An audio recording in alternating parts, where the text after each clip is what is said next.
Agriculture land होने का ये मतलब नहीं है कि आपको इनकम टैक्स से पूरी तरह से एग्जेम्प्टेड कर दिया गया है, यानी आपको छूट दे दी गई है। यहाँ पर इनकम टैक्स एक्ट में जो प्रोविजंस हैं उसके अकॉर्डिंग एग्रीकल्चर लैंड के दो कैटेगरी बनाई गई हैं।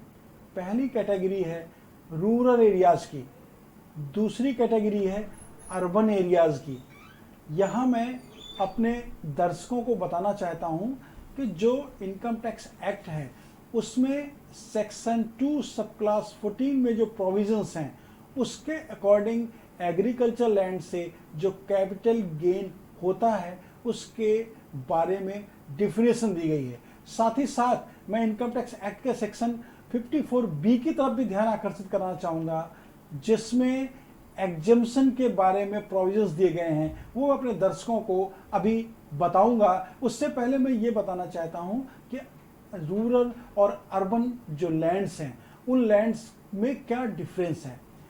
जो लॉ है उसके अकॉर्डिंग जो एग्रीकल्चर लैंड है उन एग्रीकल्चर लैंड को रूरल एरियाज तब माना जाता है जब वो म्यूनिसिपल कॉरपोरेशन से या टाउन एरियाज से या जो डिफेंस एरियाज हैं उनसे एक सर्टेन दूरी पर हों।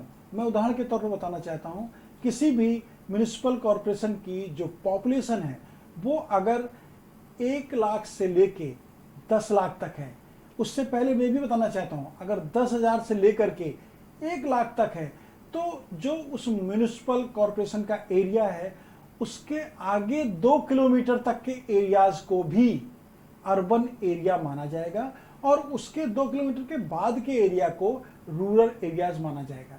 यानी जो म्यूनिसिपल कॉरपोरेशन का लिमिट है उस लिमिट के बाद 2 किलोमीटर तक अर्बन एरियाज माने जाएंगे। इसी प्रकार अगर 1 लाख से 10 लाख तक की पॉपुलेशन का कोई म्यूनिसिपल कॉरपोरेशन है या टाउन एरिया है तो उसके जो लिमिट है उस लिमिट से 6 किलोमीटर तक 6 किलोमीटर तक वो अर्बन एरिया माना जाएगा और उसके बाद रूरल एरिया माना जाएगा। इसी प्रकार यदि 10 लाख से ज़्यादा आबादी का कोई म्यूनिसिपल कॉरपोरेशन है तो उसके जो लिमिटेशन है, उसका जो लिमिटेड एरिया है उसके आगे 8 किलोमीटर तक, माफ करिएगा 8 किलोमीटर तक वो अर्बन एरिया माना जाएगा और उसके बाद वो रूरल एरिया माना जाएगा। तो यहाँ पर जी हमारे साथ एक दर्शक जुड़ चुके हैं, अंकित हैं बांदा से। सवाल पूछ लीजिए अंकित। जी सर, हमारे नाना जी ने हमारी मौसी जी को पक्की वसीयत कर दी थी और 25 साल उनकी डेथ हो गए, तो क्या कुछ हम लोग को भी लाभ मिल सकता? देखिए, जो भी पंजीकृत वसीयत आपके नाना जी ने की है, नाना जी, नानी जी या दादा और दादी, इन सबकी संपत्ति पर आप लीगल हेयर्स के रूप में हो सकते हैं, यानी आप को शेयरर के रूप में हो सकते हैं। आप भी उत्तराधिकारी का जो अधिकार है उसको प्राप्त कर सकते हैं। लेकिन यदि रजिस्टर्ड वसीयत कोई हुई है और उस रजिस्टर्ड वसीयत में आपको लगता है कि वसीयत सस्पेक्टेड है, यानी वो गलत तरीके से कराई गई है, तो उस वसीयत को आपको सिविल कोर्ट में डिक्लेरेशन सूट के माध्यम से चैलेंज करना चाहिए। वसीयत का अगर प्रोबेट नहीं हुआ है तो वो वसीयत चैलेंजेबल है, और अगर प्रोबेट हो भी गया है तो उस प्रोबेट में आप यदि पार्टी नहीं हैं तो आप उस ऑर्डर के रिकॉल करने का प्रार्थना पत्र दे सकते हैं। आपके नाना नानी, आपके दादा दादी, इन दोनों की संपत्तियों में अन्य भाई बहनों की तरह आपका भी विधिक अधिकार बनता है, लेकिन उस वसीयत की नवयत यानी उसके नेचर को समझना आवश्यक है कि उस लिए जो विल है उसमें क्या क्या राइट किस किस को दिए गए हैं। जो राइट दिए गए हैं उन राइट का क्या एग्जीक्यूशन हो गया है। अगर एग्जीक्यूशन हो गया है तो आपके लिए कॉम्प्लिकेशंस हो सकते हैं, अगर नहीं हुआ है तो आप उस विल को चैलेंज करते हुए अपने राइट को इस्टेब्लिश करिए और आपको आपके नाना जी की संपत्ति में आपके अन्य सक्सेसर जो नाना नानी के होंगे उनकी तरह वैधानिक अधिकार प्राप्त हो सकता है। जी बहुत बहुत शुक्रिया आपका कॉल करने के लिए। तो लगातार टीवी स्क्रीन पर नंबर फ्लैश होते जा रहे हैं। अगर आपके मन में कोई भी सवाल है तो आप हमसे जुड़ सकते हैं और सवाल पूछ सकते हैं। धर्मेंद्र जी बात कर रहे थे हम एग्रीकल्चरल लैंड के बारे में, आप बता जी, रहे थे। मैं दर्शकों को जो डिफाइन कर रहा था कि जो कैपिटल गेन है, उस कैपिटल गेन स्कीम के तहत एक अकाउंट होना भी बहुत ज़रूरी है। उस अकाउंट में ही जो कैपिटल गेन है उसको यदि डिपॉजिट किया जाता है तो उसका बेनिफिट आपको इनकम टैक्स एक्ट के प्रोविजंस में मिल सकता है। यानी 54B की अगर हम बात करते हैं तो आपको उन प्रोविजंस में उसका बेनिफिट मिल सकता है। इसी प्रकार जो एग्रीकल्चर लैंड है, उस एग्रीकल्चर लैंड में जो टैक्स का बेनिफिट है इंडिविजुअल पर्सन को, यानी व्यक्ति विशेष को या HUF को, हिंदू अनडिवाइडेड फैमिली के कर्ता को भी मिल सकता है। लेकिन उसके लिए ये आवश्यक है कि जो वो एग्रीकल्चर लैंड है, उस एग्रीकल्चर लैंड का सेल करने की डेट से पहले 2 साल पहले, कम से कम 2 साल पहले तक उसका उपयोग एग्रीकल्चर लैंड के रूप में हो रहा हो। और साथ ही साथ जो कैपिटल गेन है, इस कैपिटल गेन से आपको बेनिफिट कैसे मिल सकता है, जैसा कि मैंने दर्शकों को बताया कि कैपिटल गेन की जो स्कीम है उसके अंतर्गत एक सर्टेन अकाउंट ओपन करते हुए जो भी आपका पूंजीगत लाभ है, उस पूंजीगत लाभ को वहां आपको निवेशित रखना पड़ेगा। और उससे जो आप सेल कर रहे हैं, उस सेल के 2 इयर्स के अंदर, यानी 2 साल के अंदर आपको दूसरी एग्रीकल्चर लैंड लेनी होगी, तभी आपको कैपिटल गेन के एग्रीकल्चर लैंड के सेल करने के बेनिफिट्स मिल सकते हैं। यहाँ दर्शकों को ये भी बताना चाहेंगे, जैसा कि मैंने पूर्व में बताया, एग्रीकल्चर लैंड 2 तरीके की होती है, रूरल एग्रीकल्चर लैंड और अर्बन एग्रीकल्चर लैंड। रूरल में आप टैक्स से एग्जेम्प्टेड है, जो इनकम टैक्स एक्ट में प्रोविजंस हैं सेक्शन 2 में, उसके अकॉर्डिंग रूरल एरियाज के जो एग्रीकल्चर लैंड हैं उसमें एग्जम्पशन है। लेकिन अर्बन एरियाज की जो लैंड है, उन एरियाज का जब ट्रांसफ़र होता है और उसमें कैपिटल गेन होता है तो उसमें आपको एक सर्टेन टैरिफ के अकॉर्डिंग टैक्स पे करना होता है। और उस टैक्स से अगर आपको एग्जम्पशन चाहिए यानी छूट चाहिए तो जो प्रोविजंस हैं सेक्शन 54 के, 54B के, उनका अनुपालन करना पड़ेगा। अर्थात 2 साल के अंदर दूसरी एग्रीकल्चर लैंड आपको लेनी होगी।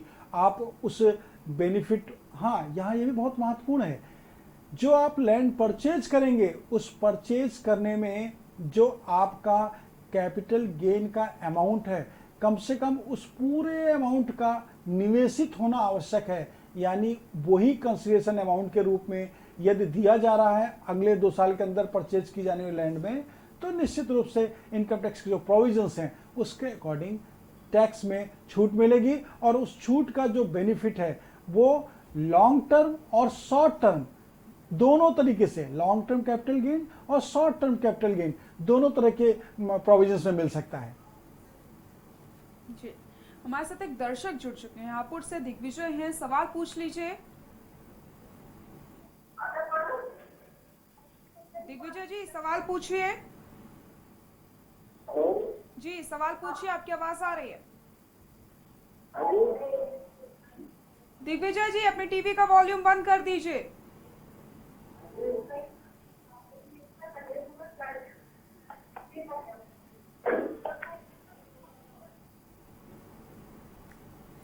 दिग्विजय जी आप हमसे फिर से जुड़ने की कोशिश करिएगा, आपकी आवाज़ साफ नहीं आ रही थी। तो लगातार टीवी स्क्रीन पर नंबर फ्लैश होते जा रहे हैं, अगर आपके मन में कोई सवाल है तो आप हमसे पूछ सकते हैं।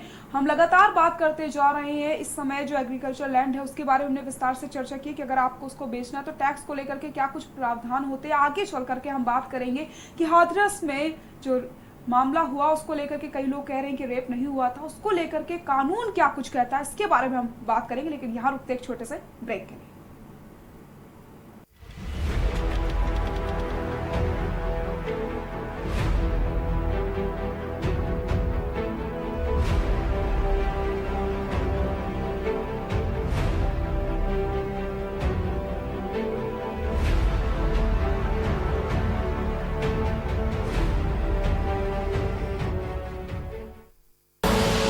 आप देख रहे हैं के न्यूज, खबरों का सारथी। खुदी को आजमाया है तो ये अंदाज आया है, खुदी को आजमाया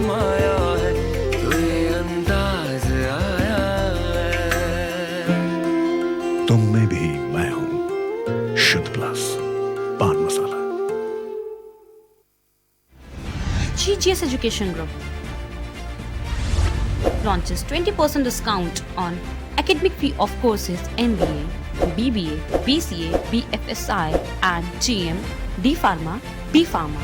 Offers best infrastructure, best transport facility, best academic service and best placement service. Register today to avail 20% discount. Call 9971 496 497 or visit the campus Kanpur Lucknow Highway near Unnao. GGS Education Group. आप देख रहे हैं के news, खबरों का सारथी।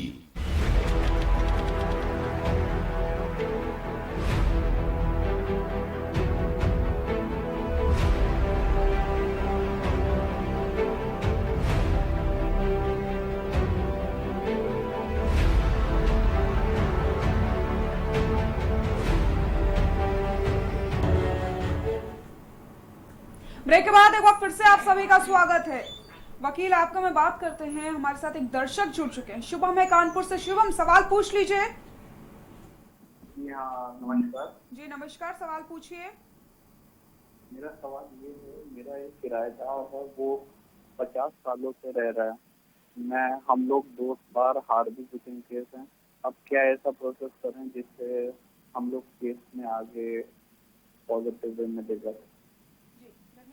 देखिए, आपकी जो बिल्डिंग है, उस बिल्डिंग में जो टेनेंट है, टेनेंट का आपके कथनानुसार 50 साल से यानी 50 ईयर से उस बिल्डिंग में रहना और रहने के साथ ही आपको रेंट आदि ना देना, ये एक ऐसा ग्राउंड है जिस आधार पे आप उनके इजेक्टमेंट की प्रोसीडिंग्स कर सकते हैं। जो आपने ड्यूरेशन बताया, इससे ये प्रमाणित होता है कि आपकी बिल्डिंग रेंट कंट्रोल एक्ट में आती है। और रेंट कंट्रोल एक्ट में जो बिल्डिंग आती है, उस बिल्डिंग में जो भी टेनेंट है, उस टेनेंट को according to rent control act through allotment आना चाहिए। 1976 के बाद से जो भी बिल्डिंग है जिनमें टेनेंट आए हैं, यदि 1976 के बाद वो आए हैं तो उनको थ्रू अलॉटमेंट आना चाहिए। और 1976 के पहले से वो रह रहे हैं तो आपको उनके रहने पर जो भी ग्रीवांसेज हैं, यानी आपका रेंट का नहीं देना, आपके अपनी पर्सनल नीड, आपको यदि उस पर्टिकुलर प्लेस की नीड है आपके किसी पारिवारिक सदस्य को, तो निश्चित रूप से आप उनके इजेक्टमेंट के लिए कार्रवाई कर सकते हैं, बेदखली की कार्रवाई कर सकते हैं।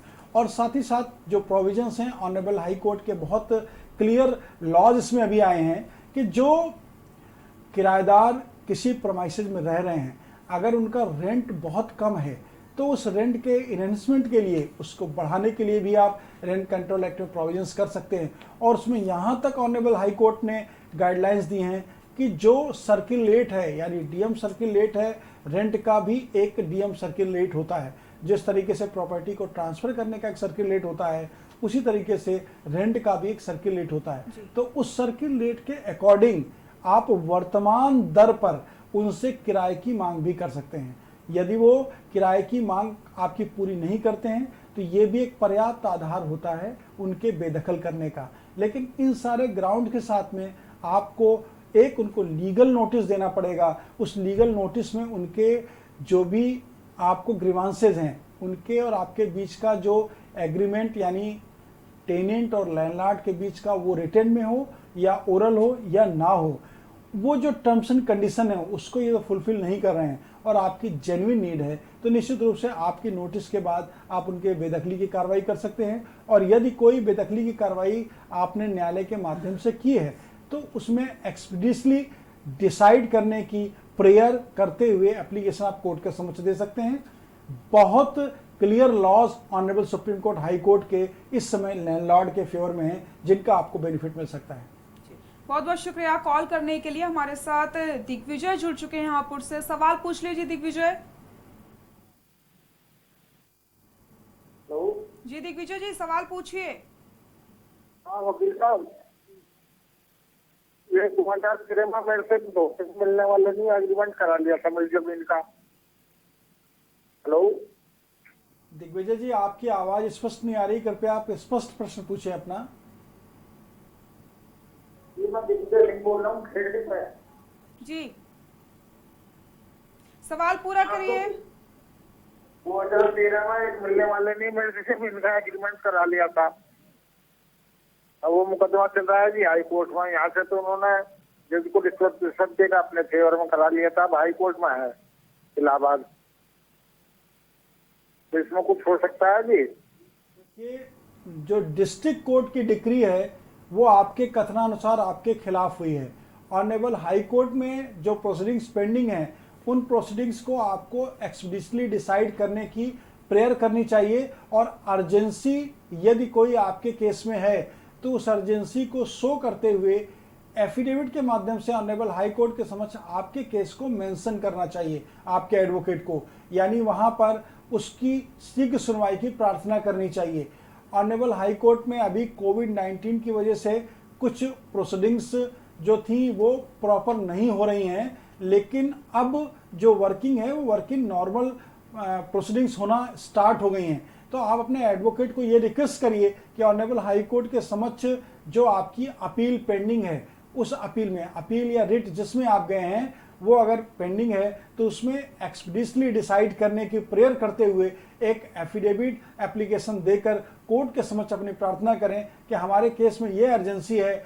ऑनरेबल लोअर कोर्ट के जो ऑर्डर्स थे उन ऑर्डर्स को चैलेंज करने के लिए, उनकी मेरिट पर हियरिंग के लिए जो हमारी अपील है उसकी शीघ्रता सुनवाई की जाए। निश्चित रूप से ऑनरेबल हाई कोर्ट आपकी अर्जेंसी को देखते हुए आपके केस में प्रीपोन करते हुए पहले कोई हियरिंग की डेट फिक्स करेगी और आपकी हियरिंग कर लेगी।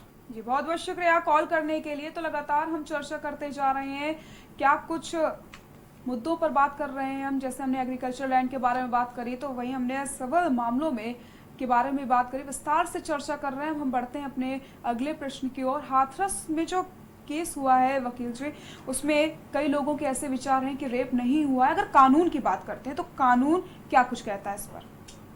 देखिए, ये जो विषय है ये उत्पन्न कहाँ से हुआ? कुछ पुलिस ऑफिसर्स ने, घटना बहुत ही दुर्दांत और दुखद है जी, जिसमें कुछ पुलिस ऑफिसर्स ने अपना स्टेटमेंट दे दिया कि जो फॉरेंसिक एक्सपर्ट्स की रिपोर्ट आई है जी, विधि विज्ञान प्रयोगशाला की जो रिपोर्ट आई है जी, उस रिपोर्ट में जो कंटेंट्स हैं उसके अकॉर्डिंग जो पीड़िता थी उस पीड़िता के साथ रेप नहीं हुआ। देखिए, रेप के केस में ऑनरेबल सुप्रीम कोर्ट ने 2014 में 2013 में बहुत ही क्लियर लॉज दिए, और उससे पहले भी जो प्रोविजंस हैं आईपीसी के 375, 376 उनमें जो लॉ हैं वो बहुत ही क्लियर हैं। अभी 2014 के बाद से, यानी निर्भया का जो निर्भया कांड था उसके बाद से तो ऑनरेबल सुप्रीम कोर्ट की जो गाइडलाइंस आई वो बहुत ही स्ट्रिक्ट हैं, और उन गाइडलाइंस में इस तरह के जो विचार हैं उनको एक्सेप्ट नहीं किया सकता है। रीज़न बाय कि जो पीड़िता थी उस पीड़िता ने अपना 22 सितंबर को एक बयान दिया, यानी मृत्यु से पूर्व का बयान। जो प्रोविजंस हैं सीआरपीसी के उसके अकॉर्डिंग मृत्यु पूर्व दिया गया कोई भी बयान साक्ष्य में एक्सेप्टेबल है, यानी स्वीकार किए जाने योग्य है। तो ऐसी स्थिति में जो उसका मृत्यु पूर्व बयान था कि मेरे साथ 4 लोगों ने मिलके रेप किया, तो निश्चित रूप से उस घटना पर इस तरह के कमेंट्स, चाहे वो फॉरेंसिक एक्सपर्ट्स की रिपोर्ट आए चाहे अन्य किसी की रिपोर्ट आए, उसके आधार पर नहीं आने चाहिए थे।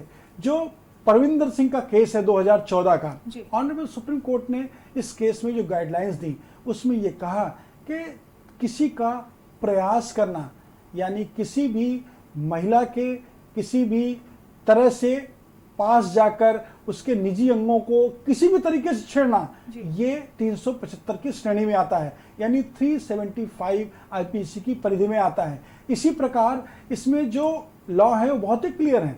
इसमें जरूरी नहीं है कि किसी को कोई चोट पहुंचा करके ही कोई रेप कमिट हो। बिना चोट पहुंचाए भी ऑनरेबल सुप्रीम कोर्ट ने प्रतिपादित सिद्धांत में अपने कहा कि किसी को कोई चोट यदि नहीं भी पहुंची है तब भी उसके साथ ही माना जाएगा कि इस तरह की घटनाक्रम हुई है, और यहाँ पर एक बयान ही पर्याप्त है। यहाँ तक ऑनरेबल सुप्रीम कोर्ट ने कहा कि जो पीड़िता है उसका अपना एक स्टेटमेंट ही इस बात की पुष्टि करता है कि वो उसके साथ जो घटनाक्रम हुआ है वो घटनाक्रम सत्य व सही है। तो ऑनरेबल सुप्रीम कोर्ट के जब इतने क्लियर व्यूज आए, चाहे परविंदर सिंह का मामला हो, चाहे वाहिद खान का मामला हो, इसी तरीके से तो और भी बहुत सारे प्रतिपादित सिद्धांत हैं, सारे प्रतिपादित सिद्धांतों में ऑनरेबल सुप्रीम कोर्ट ने और अलग अलग स्टेट के ऑनरेबल हाई कोर्ट ने जो पीड़िता के फेवर के लिए अपने प्रतिपादित सिद्धांत दिए वो बहुत ही महत्वपूर्ण है। तो यहाँ पर किसी पुलिस ऑफिसर का या किसी का भी ये स्टेटमेंट कि जो घटना हुई उस घटना में और सारी घटना की पुष्टि होती है लेकिन रेप की पुष्टि नहीं होती है, ये कथन कानूनन स्वीकार किए जाने योग्य नहीं है। इस घटना में भी 375, 376 आईपीसी के जो तथ्य और तत्व दिखाई देते हैं उसके अकॉर्डिंग इसमें प्रोसीडिंग्स, और अब तो बहुत ही क्लियर हो गया, स्टेट गवर्नमेंट ने जो सीबीआई जांच के लिए जो अपनी अनुमति देते हुए प्रोसीडिंग्स की हैं, तो निश्चित रूप से केस में जो भी सच्चाई है वो सीबीआई जांच के बाद निकल कर सामने आएगी। जिस तरीके से सुशांत सिंह के केस में आई वैसे ही इस गंभीर केस में भी आएगी। बिल्कुल सही कहा आपने धर्मेंद्र जी, ये बात आपकी बिल्कुल सही है। और अब हम सीधे ये चलते हैं आपको लखनऊ, जहां पर यूपी सरकार की प्रेस कॉन्फ्रेंस आ रही है। देख रहे हैं कि जो प्रतिदिन के मृतकों की संख्या थी उसमें भी अब कमी हो रही है। कल प्रदेश में 1,59,128 सैंपल्स की जांच की गई और अब तक प्रदेश में 1,07,39,169 सैंपल्स की जांच की जा चुकी है। पूल टेस्ट के अंतर्गत 5-5 सैंपल के 2,611 पूल लगाए गए थे, जिनमें 247 में पॉजिटिविटी आई और 10-10 सैंपल के 602 पूल लगाए गए, इनमें 67 में पॉजिटिविटी आई। 46,385 एक्टिव केसेस में से इस समय 21,648 होम आइसोलेशन में हैं, अर्थात ये लक्षण विहीन व्यक्ति हैं जो अपने घर पर रह के ही स्वास्थ्य लाभ कर रहे हैं। और जब आप होम आइसोलेशन में होते हैं तो आपको इस बात का ध्यान रखना होता है कि आपके लिए अलग कमरा हो घर में और अलग शौचालय हो। अगर शौचालय घर में एक ही है तो आपको होम आइसोलेशन में नहीं रहना चाहिए। आप आकर के जो सरकार की फैसिलिटीज़ है, L1, L2, L3 के अस्पताल हैं, जैसी आपकी स्थिति होगी उसके अनुसार आपको निःशुल्क चिकित्सा की व्यवस्था उपलब्ध कराई जाएगी। लेकिन अगर घर में रहने के लिए आपका अलग कमरा नहीं है, शौचालय अलग नहीं है, तो होम आइसोलेशन में न रहें, क्योंकि आपसे फिर आपके घर वालों को संक्रमित होने का खतरा बना रहेगा। तो जब आप होम आइसोलेशन में हैं तो बिल्कुल पृथक रहिए, अपने आप को बिल्कुल अलग करिए परिवार से। और जो दवाएं हैं जो हमारे चिकित्सा विभाग के अधिकारी हैं वो आपको घर पर जाके उपलब्ध करवाएंगे, उन दवाओं को आप रेगुलर खाते रहें, लेते रहें। और साथ ही अपना टेम्परेचर, अपना तापमान और जो आपके ब्लड का ऑक्सीजन सैचुरेशन लेवल है उसको आप समय समय पर उसकी माप लेते रहें। और जो आपके ज़िले का कोविड कमांड सेंटर है, कंट्रोल रूम को आप सूचित भी करते रहें कि मेरा तापमान इतना है और मेरा ब्लड सैचुरेशन लेवल, जो ऑक्सीजन सैचुरेशन लेवल है ब्लड का, वो इतना है। अगर ऑक्सीजन सैचुरेशन लेवल 94 से नीचे आता है तो तत्काल आपको डॉक्टर की सहायता लेनी चाहिए। तत्काल आपको सूचित करना चाहिए कंट्रोल सेंटर को, कमांड सेंटर को, या मुख्य चिकित्सा अधिकारी के कार्यालय को या जिला चिकित्सालय को कि मेरा ऑक्सीजन लेवल 94 से कम आ रहा है, और तत्काल डॉक्टर आपकी सहायता करेंगे।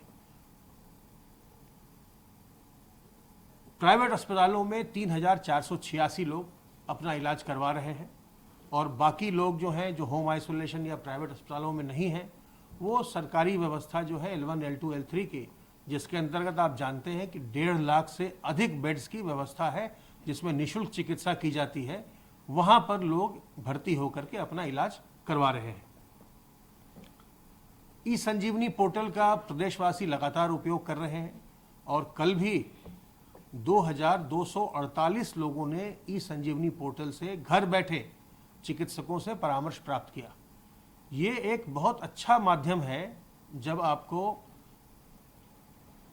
किसी चिकित्सक की सलाह की आवश्यकता पड़े तो ये आवश्यक नहीं है, अगर कोई इमरजेंसी है तो अलग बात है कि आपको अस्पताल जाना है, लेकिन अगर आपको सलाह लेनी है तो ये आवश्यक नहीं है कि आप घर से बाहर निकलें। आप ई संजीवनी पोर्टल पर जाकर के घर बैठे वीडियो कॉन्फ्रेंसिंग के माध्यम से डॉक्टरों से सलाह प्राप्त कर सकते हैं। अब तक प्रदेश में 1,17,297 लोग ई संजीवनी पोर्टल के माध्यम से चिकित्सकों की सलाह प्राप्त कर चुके हैं। सर्वेलेंस का कार्य हम लगातार करते रहते हैं और पूरे प्रदेश में सभी 75 जनपदों में सर्वेलेंस की टीम्स बनी हुई हैं और वो जहां भी केसेस आते हैं उस इलाके में और उसके बाहर के इलाकों में भी वो जा कर के सर्वे करते हैं, सर्वेक्षण करते हैं, देखते हैं सर्विलांस के अंतर्गत कि क्या कोई और ऐसा व्यक्ति तो नहीं है जिसको लक्षण आ रहे हों या जिसके जांच की आवश्यकता है। अब तक 1,30,570 इलाकों में सर्वेलेंस का कार्य किया जा चुका है और यह कार्य 4,350 टीम दिवस के माध्यम से किया गया है। अब तक सर्वेलेंस के अंतर्गत हम 2,60,59,992 घरों को सर्विलांस में ले चुके हैं और इसमें 12,90,63,390 लोग रहते हैं। कोविड के अतिरिक्त हम नॉन कोविड के वर्क जो है, नॉन कोविड चिकित्सा, उसको भी मॉनिटर करते रहते हैं और उसके अंतर्गत 1 सितंबर से 3 अक्टूबर तक पिछले वर्ष 23,298 मेजर सर्जरीज हुई थी सरकारी अस्पतालों में। इस वर्ष उसी अवधि में 16,827 मेजर सर्जरीज हुए हैं। जब तक इस संक्रामक बीमारी का कोई टीका नहीं आ जाता, कोई वैक्सीन नहीं आ जाती, कोई एक निश्चित उपचार नहीं हो जाता, आज भी इसका उपचार लक्षणों के आधार पर किया जा रहा है। आज भी ऐसी कोई एक दवा नहीं है जिसके बारे में कहा जा सके कि इस दवा से कोविड संक्रमित व्यक्ति पूर्णतः उपचारित हो जाएगा। तो जब तक इसका एक निश्चित उपचार नहीं आ जाता, जब तक इसकी वैक्सीन नहीं आ जाती, तब तक सबसे अच्छा ये है कि हम बचाव के तरीकों को अपना करके इस संक्रमण से दूर रहें, संक्रमण को अपने पास आने न दें और साथ ही साथ हम दूसरों को भी बचाएं। सरकार और जनता ये दोनों अगर सहयोग करेंगे तो हम अपने प्रदेश में, जिसमें इतनी अधिक जनसंख्या है, उसमें हम संक्रमण को नियंत्रित रख सकते हैं। आपने देखा है कि इतने बड़े प्रदेश में भी हमारा संक्रमण जो है अभी नियंत्रित हो रहा है और हम अभी 46,000 के आसपास एक्टिव केस के स्तर पर हैं। अगर हम लोग इसी प्रकार से सहयोग करें और बचाव के तरीकों को अपनाएं तो हम संक्रमण को और अधिक नियंत्रित कर सकते हैं। अगर लापरवाही इस समय पर की गई, जिस समय संक्रमण घट रहा होता है, गिर रहा होता है, अगर एक फॉल्स सेंस ऑफ सिक्योरिटी आ जाए और लापरवाही शुरू हो जाए तो संक्रमण फिर बढ़ता है, जैसा हमने कई राज्यों में देखा है। अगर आपने दिल्ली का उदाहरण देखा है या केरल का उदाहरण देखा है, जहां संक्रमण बढ़ने के बाद घट गया था और फिर बढ़ने लगा, बढ़ रहा है। तो जब संक्रमण जब घटता है, उस समय जब हम लापरवाही करते हैं तो एक सेकेंड सर्ज आने की संभावना भी बनी रहती है। तो इसलिए बहुत आवश्यक है कि हम सावधान रहें और हम सेकेंड सर्ज प्रदेश में नहीं आने दें। संक्रमण को हम जहां है वहीं पर हम और नियंत्रित करें और कम करें और इसके लिए अपने हाथ को साबुन पानी से बार बार साफ करते रहिए। हाथ से संक्रमण शरीर के अंदर जाने का बहुत बड़ा माध्यम है। अपने मुंह और नाक को ढक कर रखिए, मास्क से ढकिए, रुमाल से ढकिए, गमछे से ढकिए, दुपट्टे से ढकिए। लेकिन जब भी आप कहीं सार्वजनिक स्थल पर जाएं, अपने कार्यालय जाएं, बाजार जाएं, किसी और प्रतिष्ठान में जाएं, अपने मुंह और नाक को ढक कर रखिए ताकि आप संक्रमित न होने पाएं और लोगों से 2 गज की दूरी बनाए रखिए।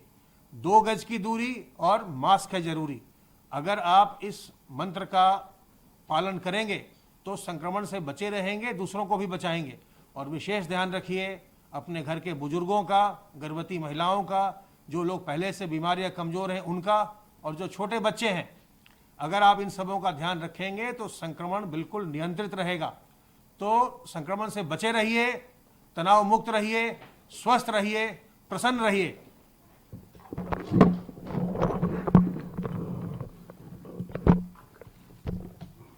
हमारे साथी ने आपको बताया, आज माननीय मुख्यमंत्री जी की समीक्षा में माननीय मुख्यमंत्री जी ने इस पे संतोष व्यक्त किया कि पॉजिटिव केसेस प्रदेश में कम हो रहे हैं, लेकिन हमें अभी भी बहुत सावधानी की आवश्यकता है और जो संक्रमण की चेन है उसको तोड़ने के लिए बचाव और उपचार की व्यवस्था रखनी होगी।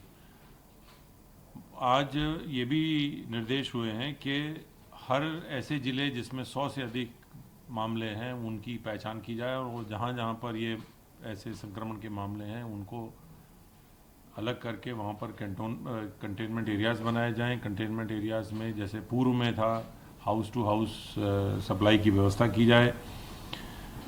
जनपद लखनऊ कानपुर में संक्रमण की स्थिति थोड़ी अधिक है, इसको नियंत्रित किया जाए। इसके साथ साथ प्रदेश में औद्योगिक गतिविधियों को भी पूर्णतया पटरी पर लाने का प्रयास चल रहा है, जिसके अंतर्गत लगभग 8 लाख से अधिक इकाइयाँ काम कर रही हैं। 50 लाख से अधिक वहाँ पर कामगार काम कर रहे हैं। बैंकों के माध्यम से लगातार इकाइयों को अतिरिक्त ऋण देने या नई इकाइयों को ऋण देने की व्यवस्था चल रही है। लगभग 4,33,000 इकाइयों को 10,000 करोड़ से अधिक के ऋण दिए गए, जो कि वर्तमान में चलती हुई इकाइयाँ हैं। इसके अलावा लगभग 4,18,000 नई MSME इकाइयों को लगभग 14,000 करोड़ के ऋण वितरण अब तक हो चुके हैं। इसकी निरंतर समीक्षा की जा रही है।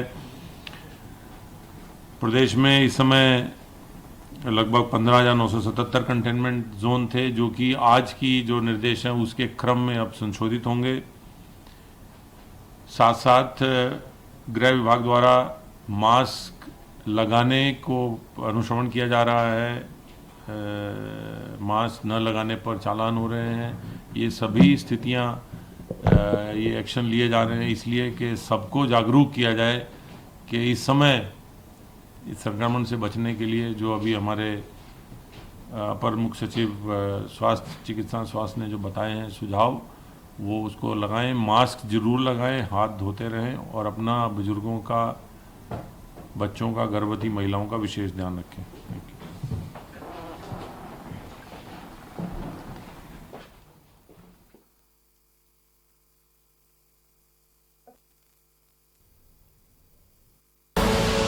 आप देख रहे हैं के न्यूज, खबरों का सारथी।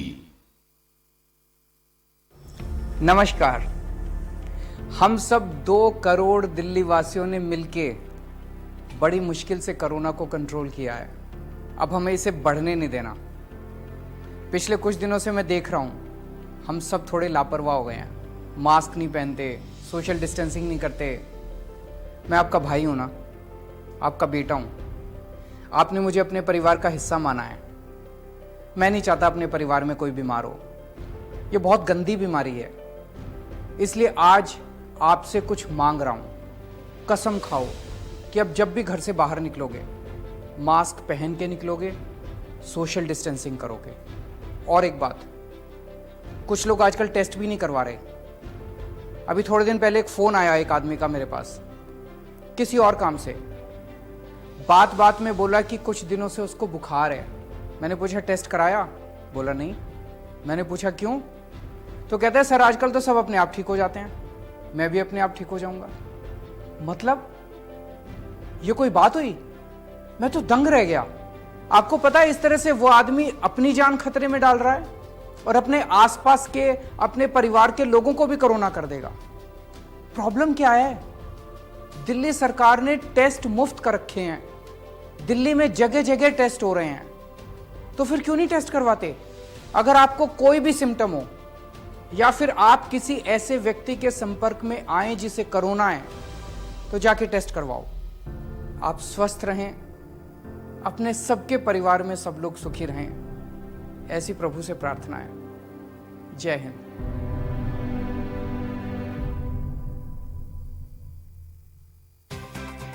IPL पान मसाला, इसमें है शिमोगा की मशहूर सुपारी, केरल के बागों से इलायची, सोलन के जंगलों से उत्पादित शुद्ध कत्था, असली फूलों की खुशबू और प्योर चंदन के तेल से निर्मित 0% निकोटीन, 0% टोबैको युक्त IPL पान मसाला।